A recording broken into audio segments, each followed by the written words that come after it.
Hello, everyone. Thank you so much for joining our Engineering Experts Group podcast series. My name is Sally Buckley, and I'm the Managing Director of Pragmatic Success. And our team is involved in management consulting, executive search, and executive coaching to members specifically to infrastructure and energy worldwide. So what we did was we created this podcast series and decided that we really wanted to thank the members and the contributors and subject matter experts who have made our lives easier, better because of roadways, highways, tunnels, bridges, airports, rail systems, metro rail systems. I mean, it goes on and on and on forever. And so I've been in awe of this for many, many, many years. And today I am delighted to introduce David Climie. I'll share a little bit about my professional experience with David after I tell you a little bit about him. David has been in the business for over 30 years, and he's been involved in a senior position in the management and construction of the second, fourth, and fifth largest span suspension bridges in the world at the time.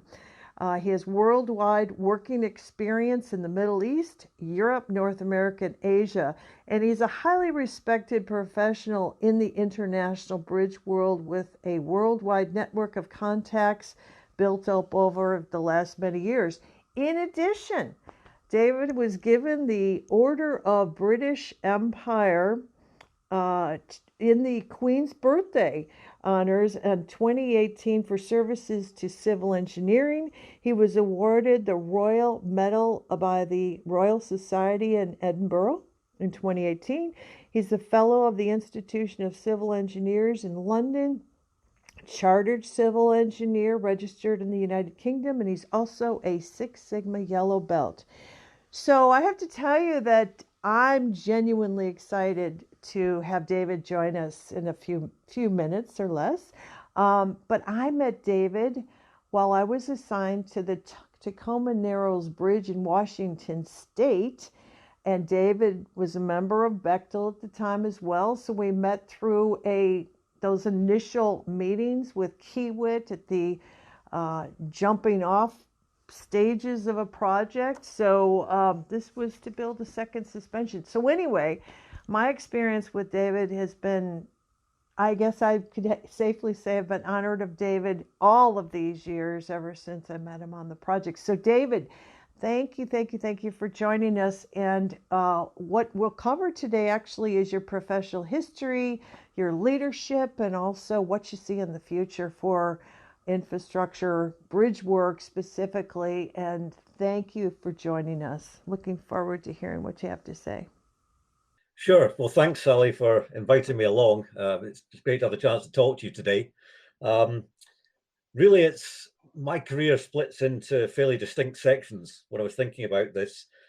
Basically, from about 1980 to 2000, I worked with the Cleveland Bridge and Engineering Company, a pretty famous bridge building company around the world.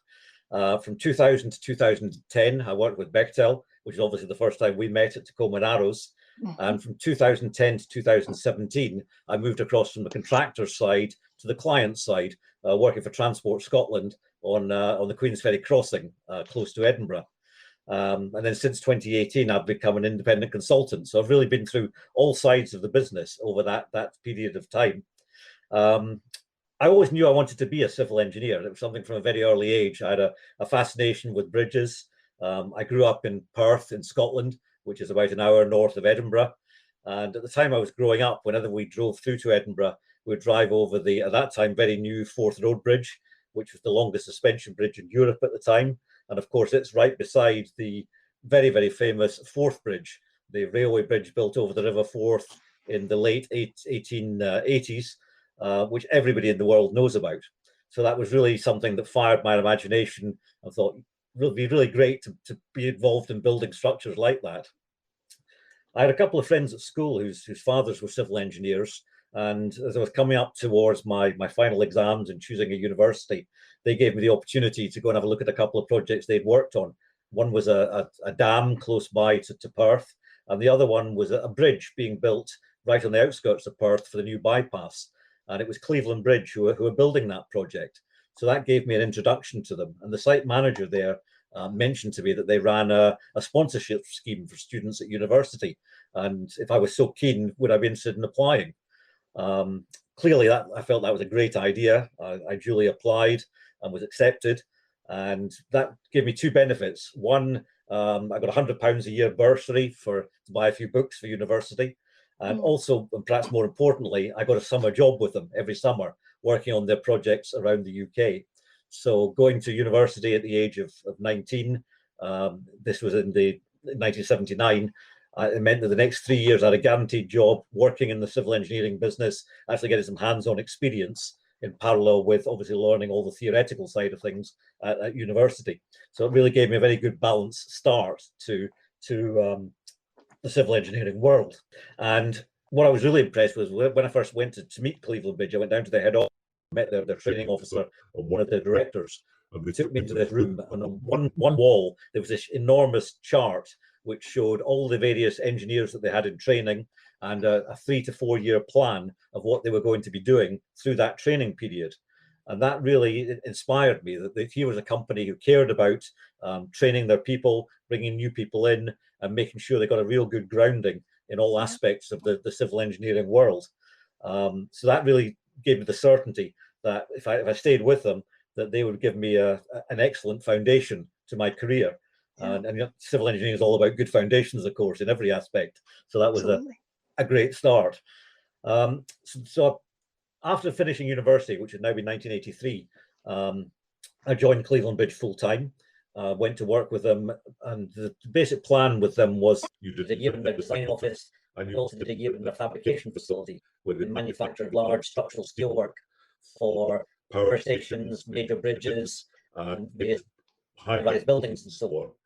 So they did a complete range of structural steelwork, and it meant you got involved in all aspects of the work, through from initial estimating to the fabrication to the construction on site, and also the temporary works design that was obviously an essential part of putting together any major structure. So it really gave a very complete grounding in terms of all aspects of the business, and let me get an idea of which aspect I wanted to focus on, and give them an idea of what I might actually be good at for them. So that was a very good basis, I think, for a career. In the first 2 years, I spent on various sites, and then I spent a year in the fabrication facility. Learned a great deal there, working on some motorway interchanges, on some steelwork for power stations in Germany and in India. And then I was sent out to a new car plant that was being built in the northeast of England. And that was going along fine, and it was coming towards an end. And one day I got a phone call from the operations director asking if I'd be prepared to go to Egypt. So I thought, well, that sounded pretty exciting. So when did he want me to go? And the answer was, well, can you go this weekend? With a little sooner than I originally had in mind. But in reality, about 10 days later, I was on a plane to Egypt with a package of drawings and a contract for a year working overseas. So there was me, 24 years old, on my way out to be site engineer on some major structural steelwork for the main expressway that runs from the center of Cairo out to the airport. And that was obviously managing subcontractors. There was in Cairo. And we were fortunate in that the engineers for the main subcontractor, they were all very skilled. They spoke English very well. But obviously the labor force that we had there generally didn't speak any English at all. I guess I first developed my skills in communication on chalk and structural steelwork. If you could draw a little diagram as to what you wanted, you could usually make yourself understood. So I picked up a little Arabic and a lot of sign language and drawing skills, I think, in that period of time. And perhaps the biggest thing I learned during that phase was really the cultural differences that there are, and fundamentally the different approach to safety, for example, and the perception of risk. And that was really what it wasn't that they didn't care about safety. It was just that they didn't really perceive the risks that there were. So if you're working at height or working close to a railway, they didn't see that there was a risk of falling or a risk of being run over by a train, and which is pretty fundamental to doing things and in the planning of the work. So that really took a bit of thinking about how to best deal with this and make sure that they were working to an acceptable standard and be doing things in the best way possible. And that really, I think, was a very fundamental learning experience for me, in that you couldn't just go to anywhere in the world and apply things exactly as you would do in your home country. You had to realize how things were there and how they were managed, and adapt. And that was very important. So it was all about communication. It was all about training the people and getting your message across in a clear and effective way. That was really very important. So that was a very key learning experience at that point. You know, David, just something I think is important for your audience is how powerful and important it is. You talked about safety, but also the cultural differences, right? And what the growth and the development would be for those members that were learning from you and your teams. I think it's very exciting. And you were so young. Cleveland Bridge were a company who wanted to throw you in the deep end. I think if they thought you had the skills and the ability, they were prepared to give you the chance to show what you could do. And that was not just me, but the other graduates who were working within their training scheme as well. You were definitely given a chance to show what you could do and to work with people who would look after you. I wasn't in Egypt on my own. I was there with 5 other people, and there was a couple of very experienced superintendents who, they took me under their wing and made sure that I was learning from them as well as we went along. And that superintendent engineer relationship was something that was very important, not just in Egypt, but later on in my career as well. That was a very important bond to develop, because you have different skills and different experiences at that point. And they were relying on me for my technical knowledge, whereas they had the practical knowledge of how to do things, and perhaps more importantly, how not to do things. That was also extremely important. So that interaction, I think, was fundamental throughout. The extent of my time in Egypt actually extended out to 2 years. I was enjoying it there. The job was going well, so I ended up staying for 2 years. But then I got to the point where I felt, right, I really need to get my design experience now. So I pushed to get back to Darlington in the UK, which happened in 1987. I went back into the design office and was involved in starting to look at construction schemes and temporary works design for various bridges that they had under construction at the time. And again, it was a very good opportunity to gain experience, because one of the projects I worked on was a southeast of England, which connected basically road and rail onto a ferry. So you had all modes of transport coming together in one place, in a place that had a very high tidal range. The tide went up and down by about 6 meters, so that you had to be able to load trucks and trains onto a ferry at various states of the tide. So that presented quite a lot of challenges in getting it all to work and to articulate properly. The other thing that happened in that period was I designed some temporary works for a flyover under construction in the southwest of England. And we had a huge storm in the autumn of 1987, a very famous one, when they had winds of nearly 100 miles an hour. And at that point, the flyover was about half constructed. And that was probably one of the first times I had a sleepless night, because I designed all the construction scheme and the temporary works. And I was just dreading that phone call that something had gone wrong. But I was so relieved the next morning when I went into work, and the site agent phoned me up and said, "Don't worry, everything went fine." But that probably was a good learning experience. And it's not just textbooks and codes. These are actual real forces, and they really happen. And you have to be very conscious of what the consequences can be if things do go wrong. Excellent. And then following that, I then completed my design experience and was asked to come up to the Forth Road Bridge. So this was really much me returning home, because I grew up about 40 miles away from Edinburgh, as I mentioned earlier. And the Forth Road Bridge was opened in 1964. And as time had gone on, there were much heavier lorries coming onto the UK roads. And therefore, the bridge, excuse me, the bridge had to be upgraded to suit these new loads. So I ended up working on the cross bracings between the towers, which meant working out on the Forth above traffic running on the bridge below, which again presents all sorts of issues with regards to safety, both for the workforce and for the people crossing the bridge. So that was really a very extensive learning experience. And again, you're exposed to all the elements of the wind and weather. And I spent all in all about a year and a half on the Fort Road Bridge. And at the end of that, I took a break from Cleveland Bridge. I actually went to work down in London for about 3 years, working on various high-rise buildings. There was a big boom going on in London at that time. So I went there to work. But then in 1992, I got a phone call from Cleveland Bridge asking me if I'd go back to work for them again, because they'd just won the Singma suspension bridge in Hong Kong, one of the key projects that linked out to the new Hong Kong airport, which was all tied into having that open and ready prior to the handover of Hong Kong back to China in 1997. Amazing. So it was obviously key that the suspension bridge, it carried both the road and the rail link out to the airport. It was the only link there was. So if that had not been finished in time for the airport being finished, there was going to be a huge problem. And similarly, it also had to be finished before Hong Kong was handed back to China, with all the political aspects that were linked to that. Sure. So that was very much my first landmark project, I suppose you would call it. And what was also important about that was Cleveland Bridge had been thinking ahead in terms of their training of people, which ties into the original concept I mentioned earlier. And they put me under the wing of a guy called Brian Blakely, who'd worked for them for many years, suspension bridges previously, in the 60s, 70s, and 80s, which took about 3 years' time. Basically, my role was to understudy him and learn everything he knew while we were working on the Singma Bridge. And what he didn't know about suspension bridge cables, suspension bridge construction, suspension bridge decks, and everything to construct a suspension bridge wasn't worth knowing. He really was a huge fountain of knowledge, and he was extremely generous in sharing that information with me, and really helping me to develop in that area of expertise. So we worked together very closely for 3 years.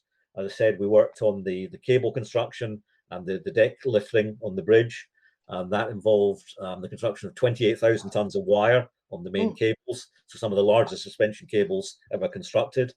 And we were lifting 1,000-ton deck units, so they were obviously very large chunks of steel that had been fabricated in an assembly yard in China, put onto a barge, brought down the Pearl River, and then we had to lift them up into position. And I remember part of my responsibility was to be in charge of the lifting. And with the first deck unit, I was up on the lifting gantry between the cables, working inside a container with all the control systems. And I had one of my superintendents down on the barge who was supervising the connecting up of the lifting equipment and then telling us when we were ready to lift. So he duly gave us the green light. We started lifting. This was a strand jacking system. But obviously with a suspension bridge, when you first start, the cables have no load on them. They just have their own self-weight. And suddenly you're putting this 1,000-ton load right. So if you start lifting, what you're actually doing is loading the cables and pulling them down rather than lifting the deck unit off of the water. So for about the first half hour, nothing really seemed to be happening. We were gradually going downwards on the cables, but the unit was still on the barge. We then got to the point where we were just about to take all the load and had the unit ready to lift off. And at that point, any movement on the water with wave action and so on was transferred to the cables, because you were literally at the point of lifting off. So at that point, everything starts to move, and you realize, well, hang on, this is a dynamic structure. Everything can move about, and it's designed to move about. That's exactly how a suspension bridge worked. And it took us about 4 hours in all to lift the bridge up to the deck unit up to the final bridge level. And I think probably in that 4 hours, I must have lost about 6 or 7 pounds in weight with all the sweat, just nervousness about how it was all going to go. Obviously, I knew how it was all engineered, but when you do something for the first time, you're never absolutely certain everything will work great. But it did, and we managed that operation successfully. David, was that your first? Were you working with Brian Blakely at that time? Is that your orientation with him? Exactly. That was really the conclusion of it. That point also pretty much was the point when he was going to retire. I'd worked with him for 3 years up till then. So we'd worked together in the UK for about a year in 1992-93, working all the planning and all the procurement for the job. We then flew out to Hong Kong at the end of 1993 and worked together on the site. during the actual construction phase. So we spent pretty much 3 years working together. And as I say, I was getting this transfer of knowledge from him all through that time. Sure. And once we had the first couple of deck units in the air, at that point he felt able to hand over to me and retire. And one of the last things he did was he actually gave me all of his books and journals and site diaries, a tremendous repository of information that he'd accumulated over the years, which I was pretty privileged that he passed that on to me. Sure. And I still refer to it now when I'm looking at various projects and so on. It's always good to have that memory jogger of all this key information that's been gathered over the years. And that's so fundamental to our industry as well, that we don't lose that knowledge when people retire from the industry. So that's really fundamentally important. Right. And then following on from Singmar Bridge, I began my sort of Brian Blakely period in that I went through several suspension bridges, one after the other, which was a tremendous opportunity, of course. So having worked on the Singmar Bridge, I then went to the Storebælt Bridge in Denmark that connects up two of the main islands in Denmark. And at the time, it was going to be the first or second longest bridge in the world, with a main span of just over 1.6 kilometers. And they had a challenge to try to get them completely installed prior to the winter shutdown coming in Denmark, because the weather can be quite bad there. And what they wanted to do was get the cables completely installed before their winter shutdown. So they decided that they'd heard about our performance in Hong Kong. So they asked Cleveland Bridge to send a team of 10 people over to Denmark to help them on the construction of the cables. And they'd done a very good thing in that they employed a large number of French ski lift operators, because there are actually quite a number of similarities between aerial spinning of suspension bridge cables and operating ski lifts, believe it or not. Amazing. It all relates to moving cables and so on. But it meant that my schoolboy French came back into use, which was also quite helpful. So a lot of communication during the day on the radio was in French. But we went there in July of 1996, as I say, 10 of us from Cleveland Bridge, and we managed to install the entire cable system, the 18,000 tons, by the end of November, which I think at the time was one of the quickest installations of a suspension bridge cable that had ever been done. So that was really, really quite an achievement. And again, dependent on the teamwork that we put together, the 10 of us at Cleveland Bridge, having gone through all the learning curve on the Singmar Bridge. We were then fortunate in that I got a phone call from the managing director of Cleveland Bridge, said, could I go out to China with him? Because at that time, Cleveland Bridge were bidding for a project in China, a bridge over the Yangtze River, about 2 hours inland from Shanghai. And that was going to have a main span 8 meters longer than the Singmar Bridge, so that it would be the longest suspension bridge in China at the time. So Julie hopped on a plane and off we went to China. At that point, we were competing against the Japanese for the project. And the key to it was that, as well as providing all the superstructure for the bridge, the cables and the deck, there was some government funding involved as well, a soft loan to China to help fund the project. But the deal behind that funding was that money would be spent in the UK or Europe and not actually in China. So about 50% of the project was funded in dollars, and about half of it was funded in Chinese currency. And the procurement had to be split accordingly, and the money spent accordingly. And this was one of the key projects in China to celebrate the 50th anniversary of the forming of the People's Republic, which was due to come up on the 1st of October 1999. So here we were in about October 1996, stood by the Yangtze River in China with the foundation work underway by Chinese contractors, saying that, okay, in just under 3 years' time, we've got to have a 1,385 meters bridge to open by the President of China, which was quite an undertaking. But and what I suppose exposed me to the political side of things as well. Sure. That if the politicians decide something's going to happen and they declare it's going to happen, then you'd better make sure it does.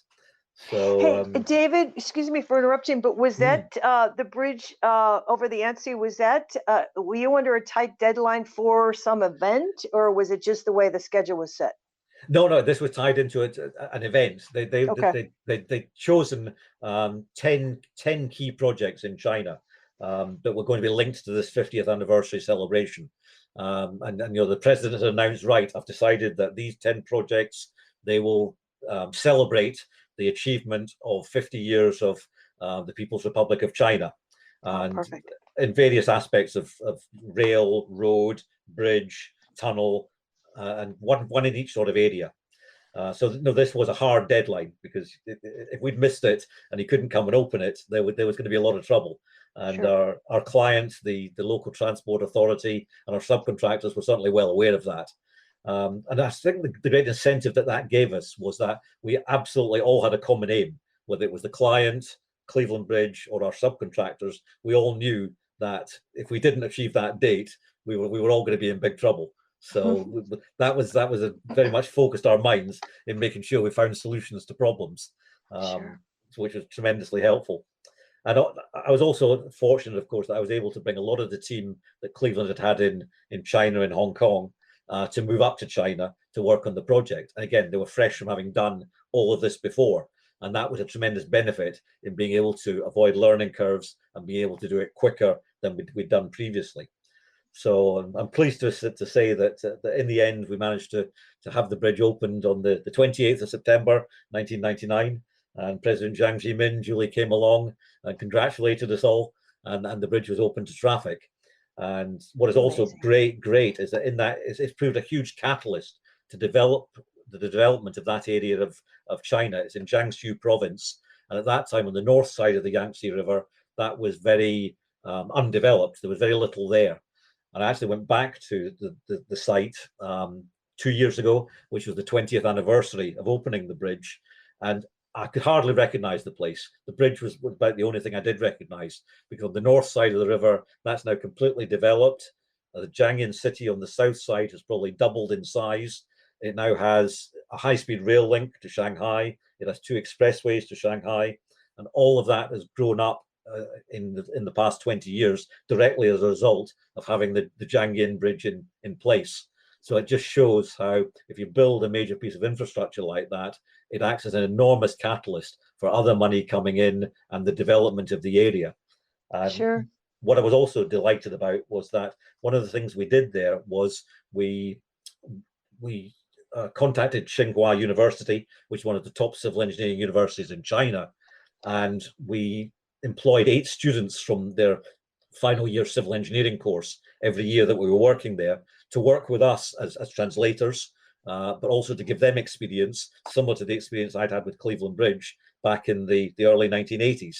So we were giving them hands-on site experience. They were giving us a benefit as well by acting as interpreters for us. Sure. And it was just tremendous to establish that rapport with them early on. And I'm still in touch with many of them now, and they've gone on to very significant positions within industry in China, which is just fantastic to see after that. So I guess pressing on from that, Jiangyin came to a conclusion at the end of 1999. At that time, Cleveland Bridge were actually bidding for another suspension bridge in California, the Carquinez suspension bridge. Oh, yeah. Yeah, and I'll be quite honest, I was working on that bid and I thought there's no way a British company is going to win a contract to build a suspension bridge in the USA. So I thought, maybe I need to have a plan B here. And completely out of the blue, I was contacted by Bechtel, were obviously at that point in the frame for Tacoma Narrows Bridge and developing that. So I went over to San Francisco, talked to them, had a number of discussions, and decided that yes, this would be a good idea. I obviously knew Bechtel's reputation around the world and their expertise that they bring to many projects, and they had actually had an involvement on the Hong Kong airport program. I hadn't had any direct involvement with them there, but I was aware of them being around. So obviously, from my point of view, going from Cleveland Bridge, which was a relatively small company, to Bechtel, which is one of the industry giants, was quite a stepping stone. But it was, I suppose, encouraging to me that they'd approached me because they needed some expertise for a suspension bridge, because Bechtel hadn't built a suspension bridge before. So, and I actually recruited another guy called Manuel Rondon, who had just worked on a project in Portugal, adding a second deck onto a suspension bridge. So the two of us were brought in as suspension bridge experts to be able to be at the top of the Bechtel organization at Tacoma Narrows to make sure that the project ran successfully. So that was in 2000 that Manuel and I moved to Tacoma and Washington State. And again, politics got involved a bit here because originally it was supposed to be a PPP project with private financing, and Bechtel was going to bring some of the financing to that through Bechtel Enterprises. But at that point in the state legislature in Washington, there was a 50-50 deadlock between the parties. One party was pro private finance, and the other party was against it and wanted the state to fund it. So we actually ended up with a hiatus for about a year while this debate went on as to whether the project would be privately financed or publicly financed. Everyone agreed the project was needed because there were big traffic jams on the Tacoma Narrows Bridge, the existing one. And so everyone agreed it was necessary, but it was just a question of how it was going to be funded. So ultimately, after a year, this was resolved and it was decided the state would fund it, they would sell bonds, and these would be repaid through tolls on the bridge. And once that decision was made, we got a notice to proceed in September 2001. But that just shows how the politics can just interrupt things, which, they need to be done. And it's just a way of finding out the optimum way of doing it in terms of the financing. I remember the very first meeting. I flew up to Tacoma to visit with the two teams. You were with Kiewit at the time, right? And the initial coming together and the partnering meeting, that was very, very exciting. I think that's was an exciting opportunity for you. And anyway, keep going. I'm just remember it very well. Sure, yeah, and that was one of the great strengths of that project, and it brought together Bechtel and Kiewit, two of the major construction companies in the US, and they both had very strong cultures in how they did things. And I think that those partnering sessions were actually extremely important because each side had their own way of doing things, and somehow we had to bring those together so that they actually worked together rather than fighting each other in terms of how you did things. And I think that was very successful in establishing the ground rules, but also interlocking the two organizations and really zippering them together. And we also use that opportunity to bring in WSDOT, the Washington State Department of Transportation, to work very closely with them as well and build up that really important relationship between the design builder and the client to make sure there is that common understanding that you're in it together, and the way you're going to succeed is by talking about things and resolving issues, not just pushing them ahead of you and hoping it'll turn out all right in the end. And I think that was a real fundamental learning issue that was there.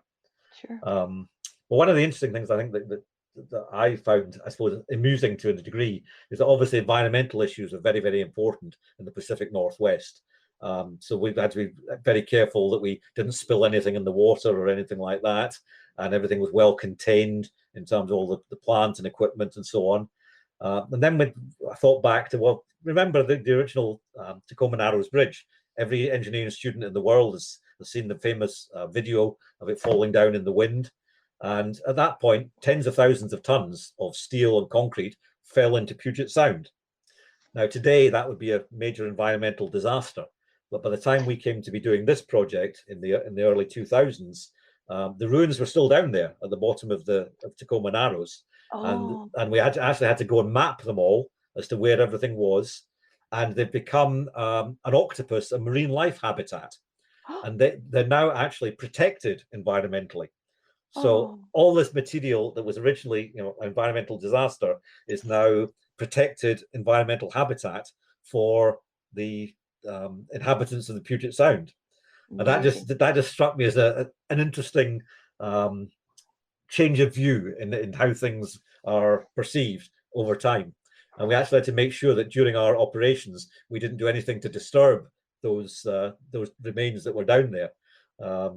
So it just shows how views can change over the years in terms of the impact that something has.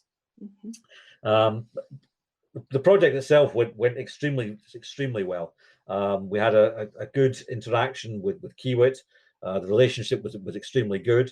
We had suppliers from all around the world because there wasn't any federal funding in the project. It was all funded by the state.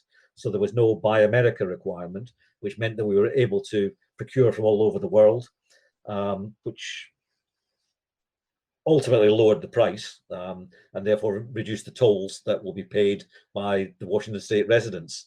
And obviously the tolls are still being paid today, but as soon as the debt is paid off, the tolls will be removed and the bridge will be free to use, exactly as the second Tacoma Narrows Bridge was after it was built, once the first one had collapsed. So again, the money is borrowed for the duration of the project, and once the tolls have paid off that money, it becomes toll-free, which I think is a very good idea. So that gets me to the end of, where am I now? The end of 2007, Tacoma Narrows Bridge opened to great fanfare. The thing is, again, there, it made a huge difference immediately, because basically all the eastbound traffic used the new crossing and westbound traffic used the existing bridge. So it effectively doubled the capacity of the crossing overnight. So all the huge traffic jams that used to take place coming into Tacoma in the morning and going west from Tacoma in the afternoon disappeared overnight, and just suddenly you had a completely free-flowing artery, where previously there'd been tremendous hold-ups and delays, and of course environmental impacts by having all that slow-moving traffic. So that was great to see that it really did deliver on what it had been asked to do in eliminating that bottleneck for the future, and therefore opening up the whole of the Kitsap Peninsula to development. You know, something that occurs to me now from the projects that you've been on and talked about, and the changes that happens after the project has been designed and built, is the sustainable development, because you are impacting these communities in a way that they sometimes don't want this to happen, because it changes everything, but you treat it along the way, so there's this community engagement. Do you agree with that? Oh, I do. I think that's extremely important, and I think it's important that when you're developing a project, you have that community engagement, and you actually make the effort to go out and talk to people, because a lot of it is fear factor in terms of change. There's a natural adversity to change now, and therefore I think it's important to go out there and address those issues. And I think that's one of the things that is much easier perhaps today than it was previously, because now you have all this virtual reality and BIM models, and you can get people to put on a pair of goggles and put them in a virtual reality that says, well, here's what it will actually look like from your house when we've built this bridge that you're worried about. Yeah. And therefore, okay, so you're worried about you want to be screened off from the traffic or something like that. We can give you an idea of what the noise will be like, what the visual impact will be, and then you can actually address those issues. And suddenly people think, well, actually, that's not as bad as I thought it was going to be. And also you're dealing with facts rather than just people's impressions and views on what things might look like. So I think that's one thing that over the years has become much easier, just because of the technology that's now available. And it's something that people can understand and relate to much more easily than trying to show them drawings and bits of paper that, as an engineer, they make a lot of sense, but perhaps to lay members of the public, well, hang on a minute, what are you showing me here? They can't really relate to that in the same way. So I think that's one of the very important things that has changed over the years.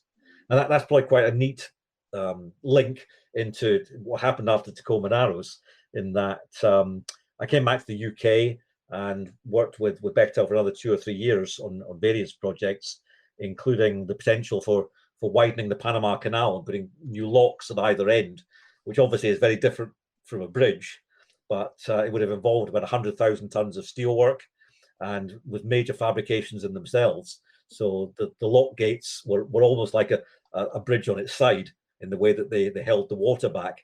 So the concept was much the same, although it was a different application in terms of how it worked.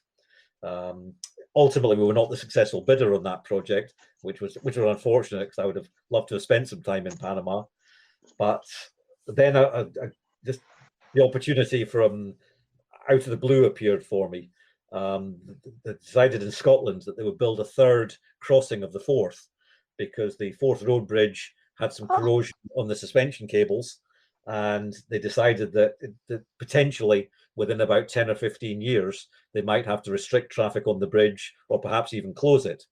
So the Scottish Parliament decided that they needed to construct a new crossing, which had been talked about a couple of times previously, but had been shelved for various reasons.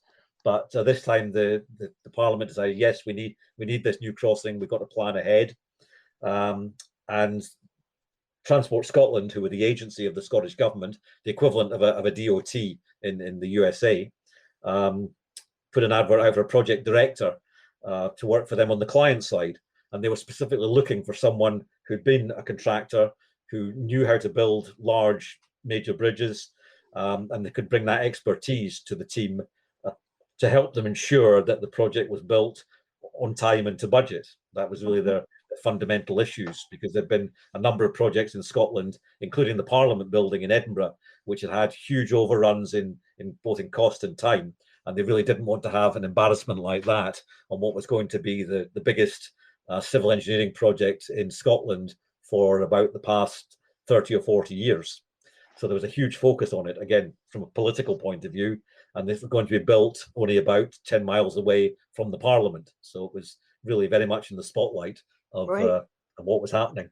So for me, this was, I mean, how could I not go for a job like that?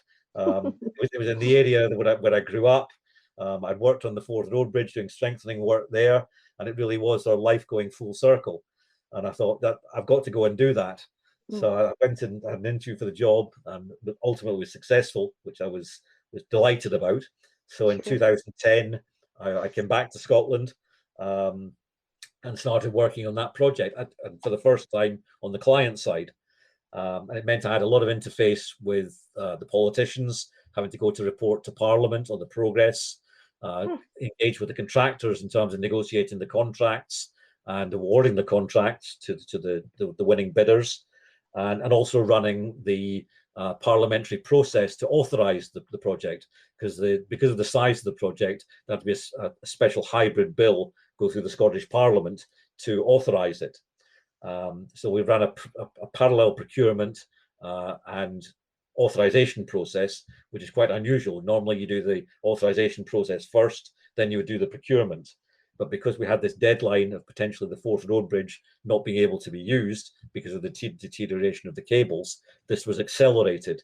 Because basically in Parliament, they'd announced in 2007 that within 10 years, they wanted to have this new crossing open. So if you think about it, they were going from a blank piece of paper to a fully operational motorway crossing of the River Forth within 10 years, which was a very, very ambitious target. Sure. But by 2010, we were in the process of getting the authorization in Parliament and the procurement. And at the beginning of 2011, both of those streams were completed successfully. The bill passed in Parliament with only 3 votes against. So there was almost unanimous political support for the project. And we awarded the contracts to the successful bidders. And so therefore, at the beginning of 2011, we were all set to go on the project. Amazing. Yep. So that's, and the Queensferry Crossing itself, I'm sure many people may be familiar with it now. It's a 3-tower cable stay bridge, the longest one in the world. It has 2 650-meter spans. And I think one of the things that probably concerned everyone at the start was you had the existing Forth Road Bridge, you had the 1964 Forth Road Bridge, a suspension bridge, and now we were going to build something alongside those two.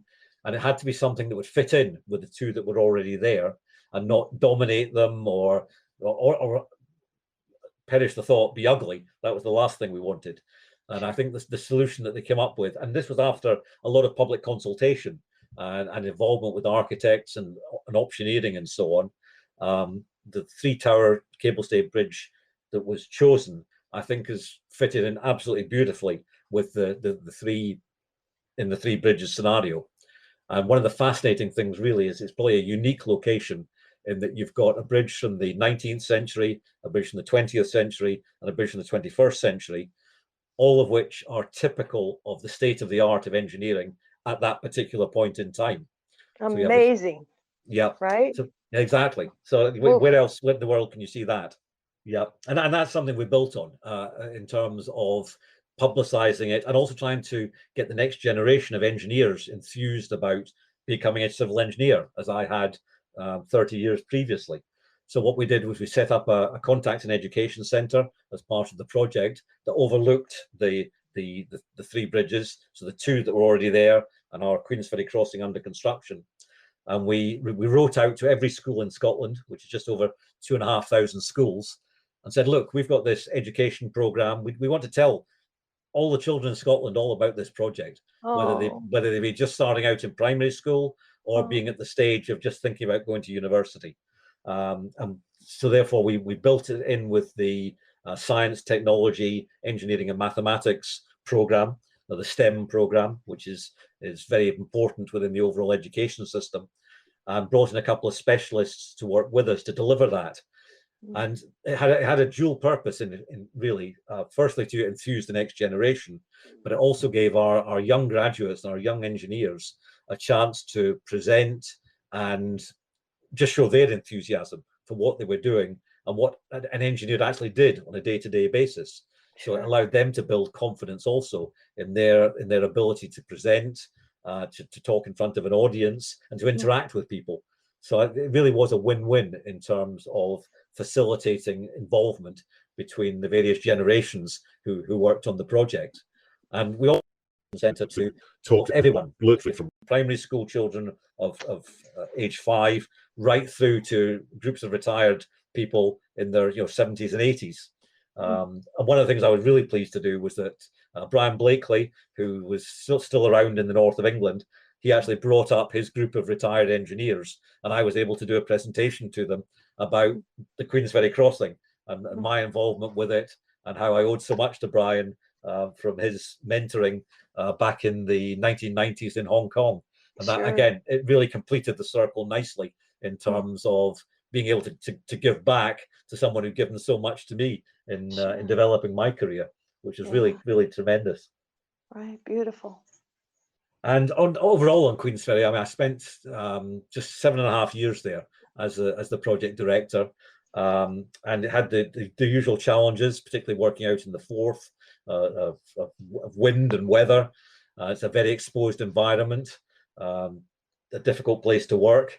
But what was very satisfying on the project was that we managed to deliver it below the original contract budget, and we opened it just after the original contractual date. So we managed to stick pretty closely to the original construction timetable. And what was obviously tremendous is that when the project was ready to open, Her Majesty the Queen came up to Edinburgh to conduct the opening ceremony. And what we were able to do was she opened the Queensferry Crossing on the 53rd anniversary of her opening the Forth Road Bridge. So on the September the 4th, 1964, she and the Duke of Edinburgh had opened the Forth Road Bridge. And on September the 4th, 2017, she opened the Queensferry Crossing. So it was a real nice way to frame the project and to have that level of involvement. And in advance of that, we had 3 days when we opened the bridge for pedestrians to walk across and for communities to come across, so they could actually see the bridge and be close up to it.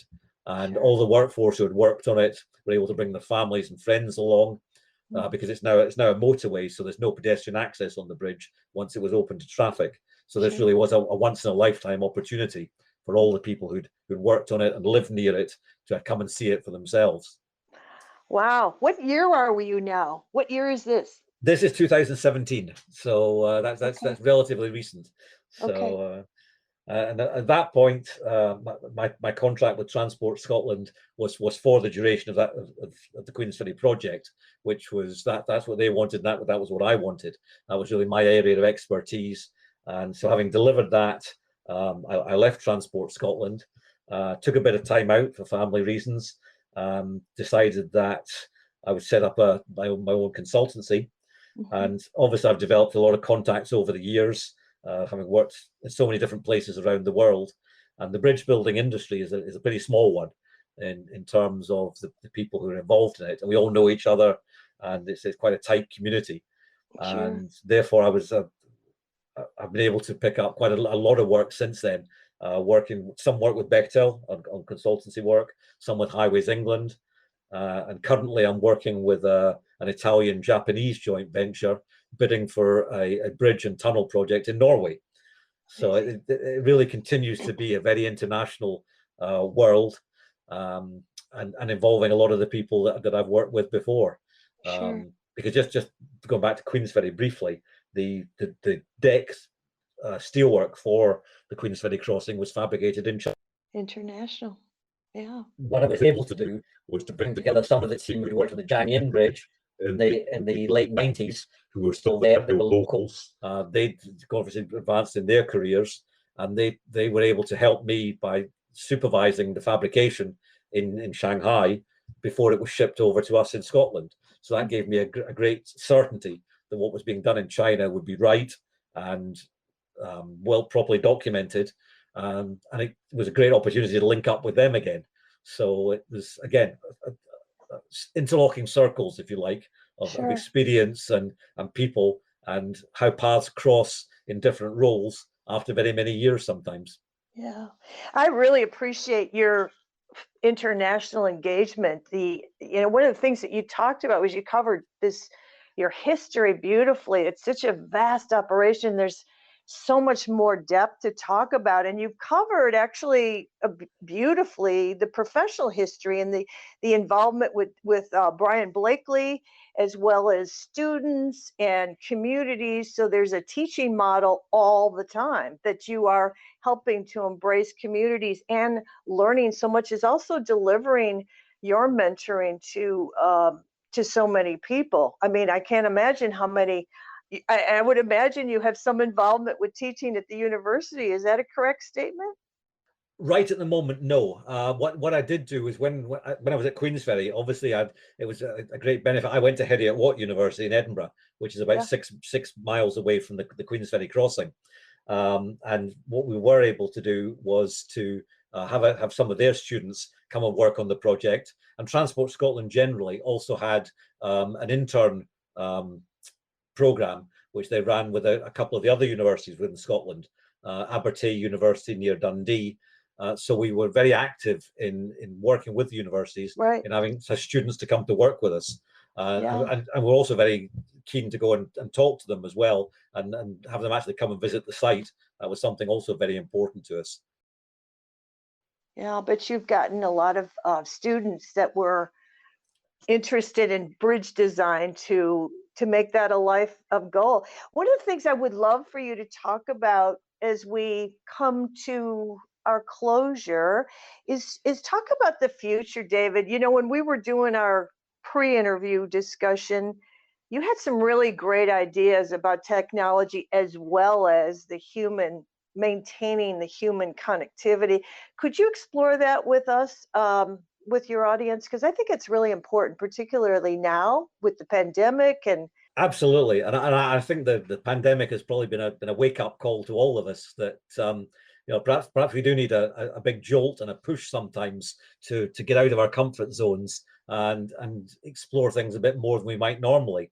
But maybe just first of all, on the political side, I think what's been fascinating to me during the pandemic generally is that the mantra that's been coming from all the politicians is we've got to be guided by the science in how we react to this pandemic. I think it would be really helpful if they would broaden that approach to infrastructure planning, infrastructure development as well, and listen to the experts. There's a lot of engineers out there in the world who are really passionate and focused on what needs to be done in order to move their countries forward, both in terms of connectivity, in terms of climate change issues, and in terms of infrastructure generally, just in how we move forward to develop things. But that needs a long-term commitment and a long-term strategy. And there's been far too much in the past of just living in the moment, making decisions today, and not thinking about the consequences of 5 years, 10 years, 50 years down the line. So I think if the pandemic does anything for us, if it can help to extend that focus in the political world to listen to the experts, take the advice, and then stick with the decisions once you've made them, rather than an off-on approach, which has tended to be far too much the approach over the past. The tap has either been on or off, and that's not conducive to anything, either in terms of training and developing a workforce, giving continuity of employment, or giving certainty and actually having a plan on how infrastructure and the world indeed is going to develop. And I think things like the climate change emergency, COVID-19, are really fundamental in trying to change that and make sure, I think we all have an obligation to make sure that the changes that we've seen in the past 12 months or so, which in many ways have been due to terrible effects, but there's a positive can come out of that in terms of how we do things going forward, how we interact, how we communicate, and just have a clearer plan and a better interaction between the people who have the knowledge and the expertise to help the politicians to make these decisions, to make it a better world fundamentally. Absolutely. I just thought about the Biden $1.2 trillion bill that's on the table right now. Wouldn't it be fantastic if you could work with the U.S. administration with Pete Buttigieg on this transportation bill that they're trying to get across right now as we speak, May of 2021 for your listeners. David, I just want to extend my thanks and appreciation to you. I have this passion for bridges. And when I thought about you and interviewing you for the podcast, my thought was actually months ago. I thought, oh gosh, I would love to locate you. And I'm so grateful that you responded on LinkedIn. And for all the audience, David is on LinkedIn. You can look him up, his history, which is extremely impressive, along with this interview. And also for the listeners, I just want you to do us a favor, is spread the word. I'd really like for you to share this podcast. David has a wealth of knowledge. And for those of you that are going into engineering or you're in your studies right now, make this consideration to be a part of the infrastructure world. It's just amazing. I feel very blessed to have been a part of it as well in my human resource capacity.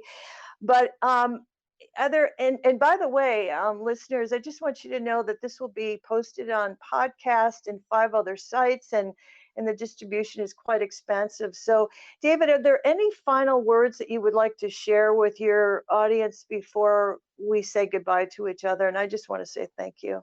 What would you like to say? Well, first of all, thank you for giving me the opportunity to talk about my career. I hope I've come across as an enthusiast, because it's something that I really care passionately about. It's something I've always wanted to do, and I'm just delighted that I've been able to the infrastructure of the world going forward. And if hearing this encourages people to find out more about it and to get involved or get other young people involved, then I think that will be an enormous benefit from what I've done today. Because get out there, get involved, and live the dream, because it really is a fantastic career, and I found it tremendously rewarding, and I'm sure others will too. Well, thank you. Thank you so much for your time. Okay, listeners, David will be posted soon. So thank you, David. I appreciate your time. And it is an honor for me. I've known you a long time, and I'm so glad to reconnect. So take good care of yourself, and thank you. Thank you very much, Sally. Okay, bye-bye. Bye.